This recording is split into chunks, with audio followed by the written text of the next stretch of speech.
Well, global warming is definitely real. Global warming just means that the atmosphere is heating up slowly. It's been doing that for well over 100 years. Uh, the question about if it is real or not is a definite yes. The only uncertainty there ever was had to do with what was causing it, whether it was man-made or whether it was just a natural cycle, which one or two scientists usually try to cling to. But it's definitely real. It's definitely caused by man's activities, mostly caused by the release of carbon dioxide in the atmosphere, which is a result of fossil fuel combustion.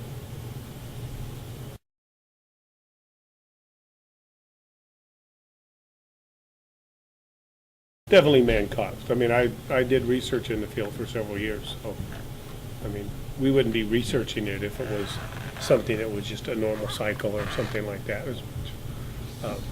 And the rate at which it's increasing the rate at which the temperatures are increasing match very closely the rate at which carbon dioxide in the atmosphere increases, which of course is our dominant greenhouse gas, as they are called.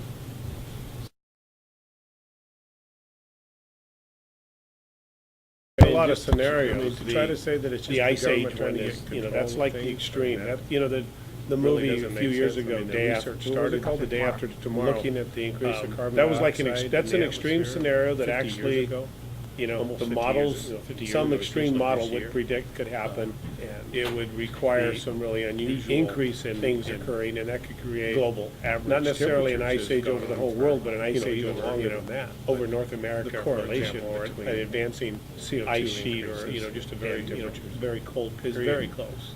But most of the models, are for a gradual increase in temperature. And as long as the CO2 continues to.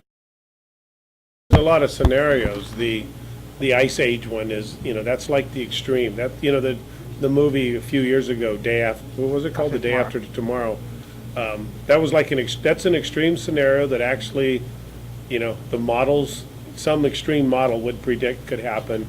It would require some really unusual things occurring, and that could create not necessarily an ice age over the whole world, but an ice age over, over North America, for example, or an advancing ice sheet, or just a very cold period.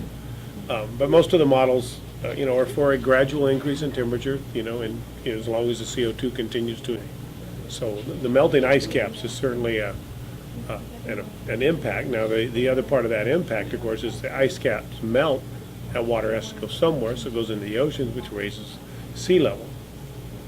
And again, it all comes down to the real dramatic sea level rises that you hear about include melting of, parts of the ice caps and stuff that are actually sitting on land, as opposed to the water-bound or water-based ice caps. Just like, if you have a glass of ice water with ice in it, as the ice melts in that case, there's no sea level, there's no level change in the glass, right? But if some of that ice happens to be sitting up on the edge of the glass or something, and then it melts and falls in, obviously the level would come up. Same is the case with the melting of the ice cap.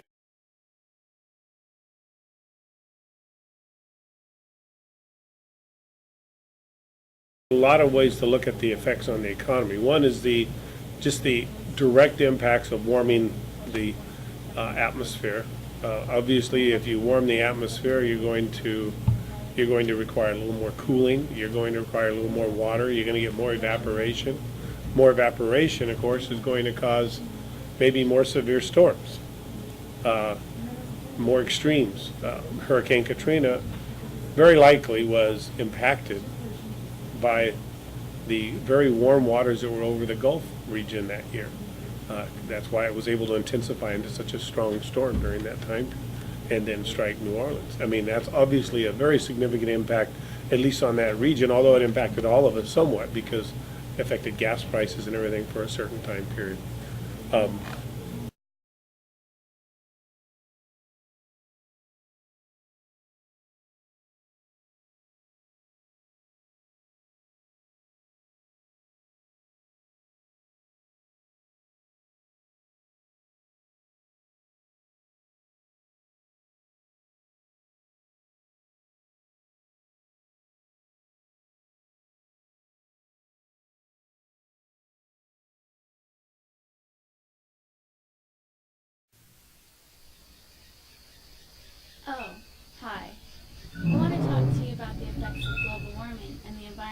businesses and the economy, and green businesses and industries and energy sources. Many businesses feel the need to become more environmentally responsible and are beginning to develop technologies and practices which reduce their contribution to global warming and the impact they have on the environment.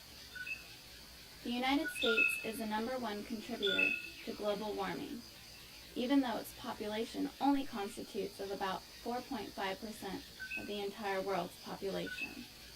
Fossil fuels supply 85% of the energy in the United States, and the largest consumers of fossil fuels are industries. Therefore, there is a need for industries to change their type of energy sources they use, and for energy providers to change the sources they supply.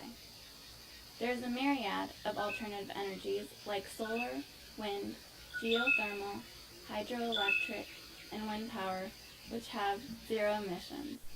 Additionally, there are alternative fuels like hydrogen, biomass fuels, and compressed natural gas, which have less emissions compared to oil and coal. Several businesses are pursuing the alternative energy industry by building solar and wind farms and using hydroelectric power to provide clean energy. When these businesses begin to flourish, they will provide more job opportunities for individuals of all job sectors. According to Van Jones of Green for All, an organization dedicated to building a green economy, investing in green technology can create thousands of jobs, which would establish the green job collar sector. The United States has a lot of potential to harness wind, solar, geothermal, and hydroelectric power. These opportunities will allow us to expand our economy and the green-collar job sector. During the first annual Green Jobs Now event, Vincent Battaglia, the president of Renova, a solar energy provider, elaborated on the need for renewable energy and the benefits to the environment, and in addition, our economy both locally and nationally. Here is a clip of what the Green Jobs Now Fair was all about.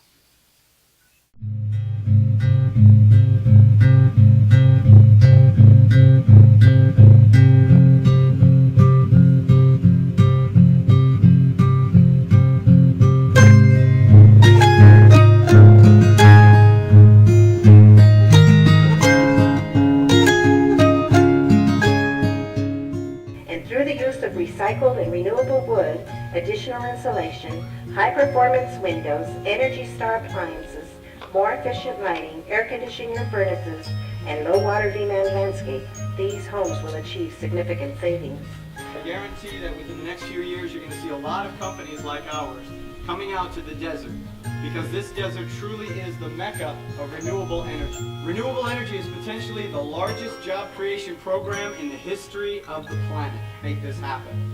This will benefit California greatly. It will also benefit Pennsylvania, Michigan, Ohio, and the other Great Lakes regions that had huge losses in jobs because of the automotive and traditional manufacturing industry.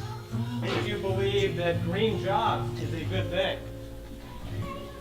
How many of you are here because there are free burritos?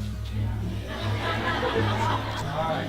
There isn't much building going on today, and that's affecting our economy. Look up other ways to approach our federal legislators, Mary Bono included, and ask them about these things. I know Mary is supportive of green energy. She probably wants to hear from us, and we are very supportive as well.